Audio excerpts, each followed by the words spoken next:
시청자 여러분 안녕하십니까? 출발 성공 투자 후반부 이어갑니다. 오니주입니다. 안녕하세요. 이혜은입니다. 간밤 미증시 다시 힘을 내줬는데요. 글로벌 원샷과 함께 확인해 보시죠. 자, 지금 미국에서는 여전히 우려들이 상존하고 있는 부분이 있습니다만 그럼에도 불구하고 테크주에 대한 기대감 그리고 이제는 불확실성이 좀 확실히 좀 제거가 되고 있다라는 분위기와 함께 상승으로 마무리를 했습니다.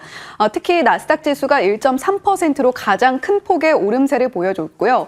간밤에 나온 지표, 주간 실업수당 청구 건수, 연속 실업수당 청구 건수, 거기다가 정리해고 관련한 데이터까지 나왔는데 고용시장의 둔화세를 확인할 수 있는 데이터가 나왔습니다. 주간 신규 실업수당 청구 건수 22만 건으로 발표가 되면서 시장 예상치와 이전치를 모두 뛰어넘는, 그러니까 새롭게 구인구직을 하게 되는 실업자들이 많이 늘어났다라는 데이터가 나왔고요. 파월 의장의 발언이 생각보다 그렇게까지 매파적이지는 않았다라는 이야기 어제 인주 앵커가 짚어주었습니다만 그럼에도 불구하고 시장이 조금 더 안정세를 찾아갈 수 있었던 요인은 국채금리 수익률에 있었습니다. 국채가가 일제히 상승하면서 10년물 국채금리 수익률은 한때 3.9% 밑으로 하회하는 모습을 보여주기도 했는데요. 굉장히 큰 낙폭을 보여주면서 국채의 매력이 다시 올라가고 있습니다. 자, 지역은행 위기라는 이 포인트는 계속 저희가 주시를 해야 될 것 같은데요. 제2의 실리콘밸리 은행 사태가 재발할 수 있다라는 이야기도 나오고 있기 때문에 어떻게 흘러가는지는 체크해 보셔야 되겠습니다. 제조업 지표도 호조를 보였는데 S&P에서 발표한 제조업 지표는 50.7로 확장 국면을 나타냈고요. ISM에서 발표한 지표는 49.1로 다만 시장 예상치는 모두 상회하는 수치로 발표가 됐습니다. 영란은행도 기준금리를 결정했는데요. 동결 결정을 내놨습니다만 더 이상의 추가적인 긴축은 없을 것이다라는 반응을 내어놓은 것도 3대 지수의 상승에 어느 정도 일조하는 모습을 보여줬고요. 오펙 플러스 회의가 진행 중입니다만 감산을 추가적으로 3월 이후에도 이어가겠다라는 것을 검토하고 있다라는 이야기만 나오고 있을 뿐 추가적인 이야기가 없습니다. 이에 따라서 중동 리스크가 완화되고 있다는, 그러니까 이스라엘을 둘러싼 지정학적 긴장감이 완화되고 있다는 데 시장이 더욱 크게 반응하면서 유가는 2.5%가량 하락했고요. 73달러 선에서 거래를 마쳤습니다. 자, 그리고 빅테크 실적 기대하고 계셨죠? 잠시 후에 더 자세하게 짚어보겠습니다. 자, 어제는 시장이 정말 빨간색으로 물들면서 하락으로 마무리를 했기 때문에 속이 상당히 쓰렸습니다. 우리가 속 쓰릴 때 먹는 대표적인 소화제가 맞다! 땡땡 스콘 하는 약이 있죠. 파월 의장의 발언을 잘 소화를 해내면서 모두 일제히 상승하는 모습을 전반적으로 보여줬고요. 다만 지역은행 앞서서 리스크 있다라고 말씀드렸던 만큼 은행주들에서 낙폭이 좀 두드러지는 종목들이 있었습니다. 이 소식 역시 잠시 후에 짧게 체크해 보도록 하겠고요. 금리 인하 시기를 좀 늦추겠다라는, 그 전망을 늦추겠다라는 IB들의 의견도 나왔습니다. 골드만삭스는 기존의 3월 전망에서 5월 인하로 바꾸겠다라는 의견을 내놨고요. 뱅크 오브 아메리카, 모건 스탠리도 6월에 인하 시작할 것 같다라는 의견 내놨으니까요. 이 부분도 계속해서 체크해 보시면 좋을 것 같습니다. 자, 가장 중요했던 실적입니다. 애플과 아마존, 메타가 실적을 발표했는데 시간 외의 흐름이 조금 다르게 움직입니다. 애플 실적 자세히 하나하나 뜯어보게 되면요. EPS와 매출 모두 시장 예상치를 상회했고요. 아이폰 그리고 맥북의 매출 역시도 시장 예상치를 상회했습니다. 서비스군, 그러니까 앱스토어라던가 광고, 클라우드 부문도 시장 예상치를 좀 하회하는 모습을 보여주긴 했습니다만 전반적으로 그래도 시장 예상치에 부합하는 실적이 나왔습니다. 그런데 왜 시간 외에서 하락하고 있는 걸까요? 중요한 것은 중국 매출입니다. 글로벌 아이폰 매출 자체는 한 6%가량 오르는 모습을 보여줬는데 중국 매출이 13% 줄어들었다. 지금 중국에서 화웨이의 굴기라던가 폴더블 폰의 선전이 이루어지면서 중국 내의 아이폰의 입지가 좀 줄어들고 있는 것이 확인이 된 건데요. 그럼에도 불구하고 매출 자체는 역성장을 하던 것에서 이제 양으로 돌아섰다라는 부분에 포인트가 잡혀져 있는 것 같습니다. 거기다가 팀 쿡 같은 경우는 중국의 매출 부진과 관련해서 달러 가치의 상승에 좀 영향을 받았다라는 변명 아닌 변명을 좀 하기도 했고요. 지난해 같은 경우는 첫 회계 분기가 14주였는데 이번에는 13주였다. 따라서 이 정도의 성장 굉장히 놀랍지 않냐라는 것에 방점을 찍기도 했습니다. 자, 일단은 시간 외에서 한 3%가량 빠지고 있는 애플, 앞으로 좀 확실한 돌파구가 필요해 보일 텐데 어디서 찾을 수 있을지, 혹시 그 주인공이 비전 프로가 될지까지 계속해서 지켜보겠습니다. 보시면 좋을 것 같습니다. 자, 아마존과 메타 실적도 함께 보시죠. 아마존 시간외에서 7에서 8%가량 큰 상승폭 보여주고 있고요. 메타 역시도 굉장히 큰 상승폭을 기록하면서 좋은 모습 보여주고 있습니다. 물론 메타 실적 자체도 잘 나왔습니다만 깜짝 발표를 했습니다. 사상 첫 분기 배당 진행하겠다라는 발표 내놨고요. 거기다가 500억 달러 규모의 자사주 매입까지 진행하겠다. 주주 환원을 조금 더 열심히 하겠다라는 의미죠. 이에 따라서 14%가량 상승하는 모습을 보여줬고 일간 활성 사용자 수, 월간 활성 사용자 수 모두 시장 예상치를 상회하면서 굉장히 또 정글이 된 광고 시장 속에서 메타가 잘 성장하고 있고 견조하게 수익을 내고 있다는 것을 반증하는 실적을 내놨습니다. 거기다가 지금 계속해서 비용 절감에 대한 노력들이 이루어지고 있기 때문에 이 부분까지도 우리의 수익성에 도움이 될 것이다라는 이야기 내놓고 있고요. 비용 절감은 아마존도 역시 마찬가지로 하고 있습니다. 트위치라던가 프라임 비디오 축소한다는 이야기는 이전부터 있어 왔고요. 2022년에서 2023년 사이에 직원을 27,000명가량 해고했다라는 이야기도 들리고 있습니다. 물론 실업 자체는 굉장히 가슴 아픈 이야기입니다만 기업 입장에서는 비용 절감에 또 그만한 효과를 나타낼 수 있는 것이 드물죠. 이에 따라서 아마존 앞으로도 좋은 모습을 나타낼 수 있을 것 같다라는 기대감이 깃들면서 시간 외에서 좋은 모습으로 이 실적에 대한 반응을 투자자들이 보여주고 있습니다. 자, 그렇다면 지금 시장에서 나타나고 있는 위기는 뭐가 있을까요? 사실 어제 FOMC가 워낙 떠들썩했기 때문에 어제 좀 다뤘어야 하는 이야기이기는 했는데요. 오늘도 역시 그 여파가 이어지고 있습니다. 뉴욕의 한 지역은행에서 지금 상업용 부동산 대출을 못 갚을 수도 있다라는 이야기가 나오고 있습니다. 그 규모가 또 상당히 크기 때문에 우려가 되고 있는 건데 지난해 3월이었죠. 실리콘밸리 은행이 파산을 하면서 굉장히 또 은행 관련해서 뱅크런 사태가 벌어지고 굉장히 주가도 크게 하락했습니다. 이런 일들이 다시 반복되지 않을까 우려가 나타나고 있는 건데요. 중요한 것은 일본에서도 비슷한 일이 벌어지고 있다는 겁니다. 일본의 중소은행인 아오조라 은행도 상업용 부동산에 대한 우려로 1분기 가이던스를 하향 조정했는데 이에 따라서 어제 니케이 시장에서 주가가 20% 넘게 빠졌고요. 뉴욕 뱅크도 역시 마찬가지로 전일장에서 38% 빠진 데 이어서 오늘도 11% 추가 하락이 나왔습니다. 상업용 부동산이 지역은행 관련해서 새로운 뇌관이 될지는 계속해서 주시를 해보셔야 되겠습니다. 네, 간밤 미국 시장 상승으로 마무리했는데 일단 빅테크에 조금 더 크게 반응을 해줬던 만큼 오늘 우리 시장에도 훈풍이 잘 깃들어줬으면 좋겠습니다. 예, 어제는 미국이랑 따로 움직였는데 오늘은 미국 따라가면 참 좋겠습니다. 함께 보시죠. 자, 왕따라는 정의를 이렇게 하면 될까요? 내가 따돌림 당하는 게 아니라 내가 모두를 따돌리는 것. 어제 우리 시장의 흐름이 그랬습니다. FOMC 실망감과 빅테크 실적에 대한 우려감 플러스 실망감, 그 매물 출회로 전날에 일본 증시와 함께 미국 증시도 약세 흐름을 보였습니다. 나스닥 지수가 2% 넘게 급락했다는 점 체크해 드렸었죠. 상하이 종합주가 지수도 0.6% 하락했습니다. 그런데 우리 시장만 홀로 코스피가 1.8% 급등세를 시현했습니다. 물론 코스닥 지수가 아쉽긴 했지만 다른 국가들의 낙폭에 비해서는 이 정도는 선방했다고 볼 수 있겠죠. 물론 코스닥 지수가 장중에 W 저점 하락을 2번이나 좀 노크하기도 했습니다. 최대 낙폭은 1.6%까지 나오기도 했지만 그 부분을 다 돌려 올라간 점은 그나마 위안 삼아볼 만합니다.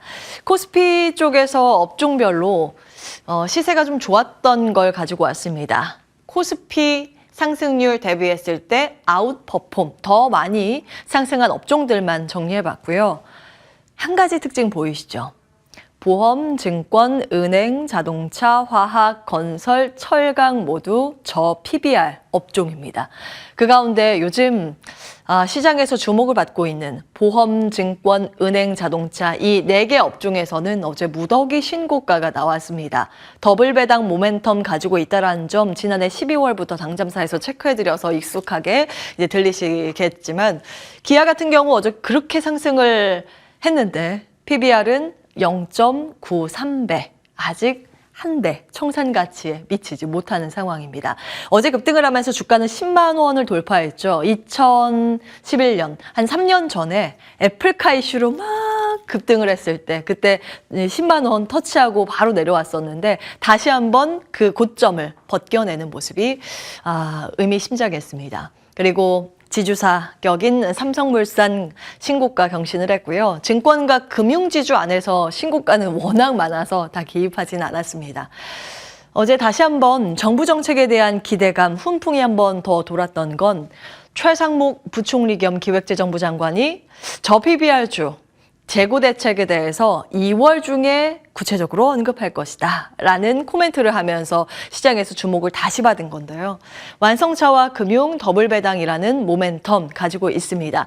지난해 결산 배당 1이 올해로 미뤄지면서 연초에 다시 발표가 될 분기 배당 기준일과 한 2주, 3주 정도 차이밖에 없어서 그 기간 동안 보유를 하게 되면 배당은 더블로 받을 수 있다는 체크포인트 12월부터 체크를 해드렸습니다. 관련 기업들까지 말씀을 드렸는데 여기에서 무더기 신고가가 나오고 있는 상황입니다. 그리고 코스닥 지수도 어제 장중에 저점을 많이 돌려서 올려내는 모습이 인상적이었는데요. 드디어 아기다리 고기다리던 2차 전지 반등세가 있었습니다. 특허청에서 LNF 방문하면서 이런 이야기를 했는데 2차 전지 특허를 지원할 방침이라는 코멘트, 립서비스가 또 한몫해줬고요. 이 소식이 들리면서 2차 전지 밸류체인들이 장중에 고점을 더 높여나가는 움직임 보였습니다. 수출입 데이터 1월 수치 어제 발표가 됐죠. 물론 이제 반도체 중국번의 매출 비중이 늘어나면서 수치가 좋았지만 그 안에 자세히 보시면 2차 전지 밸류체인이 드디어 반등세, 미약하지만 아직은 뭐 성에 차진 않지만 반등세가 나왔다라는 점 시장이 주목을 하면서 밸류체인주들이 강세 흐름을 보였습니다. 엔캠은 거의 뭐 슈퍼맨급으로 올라갑니다. 다른 밸류체인들 떨어질 때도 올라가고 올라갈 때도 같이 올라가는 그런 현상. 어제 엔캠도 11% 급등이었고 요즘 상대 강도가 약했었던 코스닥 지수 대표 주자죠. 에코프로 BM과 에코프로 두 종목 모두 6, 7%대의 급등세를 시현하면서 코스닥 지수를 버티게 만들어줬습니다. 다만 이 두 종목에는 어제 고밸류 인식이 있었던 탓인지 기관의 매물은 출회됐다는 점 참고해 보셔야겠습니다. 자, 오늘은 왕따 아닌 커플링 함께 동행하는 흐름이 나오기를 기원합니다. 물론 지금 시간 회걸에서 애플은 빠지고 있습니다만 메타나 아마존이 워낙 이제 큰 폭의 상승세, 이 정도면 급등이라고 할 만합니다. 급등세를 시현하고 있기 때문에 그 점이 우리 시장에 반영돼서 우리 시장은 좋은 것만 보기를 바랍니다. 메타 같은 경우에는 처음으로 배당 발표를 해서 의미 부여를 할 수 있지 않을까 그런 생각도 듭니다. 자, 지금의 유행 무엇일까요? 저PBR주. 그 유행을 따르려면 그리고 투자의 포인트를 맞춰보려면 수급을 꼼꼼히 또 챙겨보실 필요는 있는데요. 들여다보겠습니다. 밸류업 프로그램 계획이 발표된 이후에 수급의 추이 아주 명확하게 갈립니다. 개인은 코스피에서 팔아서 코스닥 시장 샀는데 외국인과 기관은 정반대의 패턴을 그렸습니다. 코스닥 시장에서 외국인은 좀 팔고 코스피 시장에서 화끈하게 러브콜을 보냈고요. 기관은 적당히 팔고 적당히 코스피에서 사고 있습니다. 1월 24일부터 2월 1일 누적 데이터입니다. 밸류에이션 논리로 해석을 해볼 수 있겠죠. 지금 검색을 할 수 있는 거래소에서 공시하고 있는 수치를 가지고 왔습니다. 1월 31일 기준이고요. 코스피 200 지수, PBR이 아직 1배 미만입니다. 그런데 배당 수익률은 코스닥 시장보다 월등히 높죠. 그런데 코스닥 1.77배. 그런데 코스닥 150기업, 우리가 알고 있는 코스닥의 대표 주자들 다 여기에 포함이 됩니다. PBR은 3배가 넘어갑니다. 고 PBR 팔고 저 PBR로 이동한 것으로 해석도 가능하고요. 배당 적게 주니 배당 주는 주주 친화 정책을 쓸 수 있을 만한 기업에 주목을 하자라는 논리로도 해석 가능합니다. 어제 특히 지수를 견인한 핵심 매수 주체는 외국인이었습니다. 양시장의 외국인이 순매수를 보였는데 코스피 어제 하루 동안만 1조 원 이상 순매수를 보였습니다. 화끈하게 담아줬죠. 어제 외국인이 어떤 종목 샀는지 한번 보실까요? 1위부터 12종목, 삼성전자 제외한 나머지 모든 종목이 저 PBR주입니다. 혹은 지주사. 여기도 저 PBR이고 자사주를 많이 갖고 있기 때문에 자사주 소각 여력, 그러니까 주주 친화 정책을 편하게 쓸 수 있는 기업들 여기에 해당이 되죠. LG, LS 등등 다 포함이 됩니다. 이게 어제 하루 동안 외국인 순매수 기업이고 삼성전자도 배당 논리로 해석을 하면 이렇습니다. 우리나라에서 분기마다 배당을 주는 몇 안 되는 기업 가운데 대표주자라고도 볼 수 있죠. SK 하이닉스는 떨어졌고 어제 삼성전자는 올라갔습니다. 배당이 가른 걸 수도 있겠다는 생각이 듭니다. 자, 연기금은 누적 데이터로 한번 정리를 해봤습니다. 1월 29일부터 2월 1일, 그러니까 이번 주 들어서 어제까지 누적 데이터인데 연기금이 판 종목들, 엔터, 반도체, AI, 자율주행, 그리고 IT 테크 기업 팔고요. 이 형광펜으로 표시한 게 저 PBR주입니다. 이쪽으로 많이 넘어오고 있죠. 어제 하루 동안도 포모의 흔적을 볼 수 있습니다. 와, 이거 나 지금이라도 동참을 해야 한가? 라는 소외될지도 몰라라는 게 이제 포모죠. 그동안 삼성생명이 꾸준히 며칠간 양봉을 그려갔는데 특히 어제 하루 동안만 폭발적인 장대 양봉이 나왔다라는 점, 뒤늦게 동참하는 매수의 흔적도 확인을 해보실 수 있습니다. 그러면 이런 정부 정책의 약발이 얼마나 갈까? 지난 1월 30일 장잠사에서 양 측면을 좀 정리해 드렸는데요. 단발에 그칠 것이다라는 목소리가 더 많았습니다. 그런데 지금은 의미 부여 쪽으로 다시 증권가에서 목소리를 내고 있더라고요. KB증권의 레포트가 가장 좀 많이 참고가 되고 있습니다. 한국 관심 유도하기 충분하다. 일본도 효과를 봤기 때문에 다만 단발성도 우리가 같이 챙겨보셔야 하는데요. 일본이 썼었던 정책 그대로 우리가 도입을 할 수 있는가? 물음표. 기업의 어떠한 정부의 강요성을 채택을 할 수 있는가? 물음표. 그래서 이번 달에 기업 밸류업 프로그램 어떻게 발표되는지 세부 항목 구체적으로 체크해 볼 필요가 있고 기업들이 실제 행동으로 연결을 할 수 있는지 여부가 중요하다. 이 코멘트도 같이 보셔야 하긴 하겠습니다. 일단 메리츠증권에서 그때 말씀드린 것처럼 4월 총선을 앞두고 있기 때문에 어찌되었든 이 테마는 1개월 정도는 연속성을 보일 가능성이 있다는 점도 참고해 볼 만합니다. 자, 수급을 보니까 좀 냄새가 나더라고요. 함께 보시죠. 코스피 프로그램 매매 동향입니다. 어제 비차익 쪽으로만 1조 원 이상 순매수가 집중됐는데 지난해 12월 14일 이후 처음으로 1조 원 이상 돌파입니다. 외국인과 투신의 선물 매수가 크게 나왔는데 특히 외국인 선물 5천억 원 이상이죠. 왜 이럴까요? 이 부분도 우리가 의심을 해볼 수 있습니다. 지난해 12월 발표됐던 내용이고 개장 중계하면서도 체크해드렸었는데 미국 연방 공무원 퇴직 연기금 벤치마크를 변경하기로 했습니다. 이제 올해 적용인데 선진국에서 중국, 홍콩 빼고 다른 비중을 늘린다는 그런 계획이죠. 추종 비중입니다. 캐나다, 인도, 그리고 한국도, 대만 또 아마 편입될 거라고 추정은 되는데 순서는 이렇게 됩니다. 처음에는 비중이 높은 캐나다, 인도 성장률에 좀 주목을 하겠지만 나중에 되면 한국과 대만 주목받을 가능성이 높다. 이런 의견을 유한타증권에서 내기도 했는데요. 차원이 다른 사이즈입니다. 예전에 한번 기억하실까요? 지난해였나요? 텍사스 교직원 퇴직금 연기금 이 개정이 변경됐을 때 우리나라 추종했었던 매수 자금 그 당시에 이제 시장 전체적으로 붐업이 한 번 있었거든요. 그런데 이번에 조정되는 수준이 4배 이상 될 것이라고 추정됩니다. 우리나라의 리밸런싱 수급 포지션이 나올 것으로 예상되는 규모인데 달러로는 25억 달러 정도, 우리나라 돈으로는 3조 3천억 원 정도가 됩니다. 그러니까 올해 들어서 외국계, 특히 이제 미국계에서 순매수가 어느 정도 누적 데이터가 쌓여 있는지, 그리고 추가적으로 매수 여력이 얼마나 남아 있는지를 참고해 보신다면 저 PBR주가 어디까지 상승세를 시연을 할 수 있을지 대략적으로 맞춰볼 수 있을 겁니다. 외국인과 기관이 담는 종목, 그렇기 때문에 계속해서 체크를 해보실 필요가 있겠습니다. 어제 장 마치고 움직였던 시간 외 특징주 나와 있습니다. 중요한 부분은 실적이죠. HDC, DLENC 실적 발표하면서 요즘 더 시장에서 주목받는 키워드 주주 친화 정책 같이 발표했습니다. 자사주 취득, 자사주, 소각이 훨씬 더 화끈한 주주 친화 정책입니다. 그로 인해서 상승세를 시현했고 호실적, 안 좋은 실적 이렇게 나왔습니다.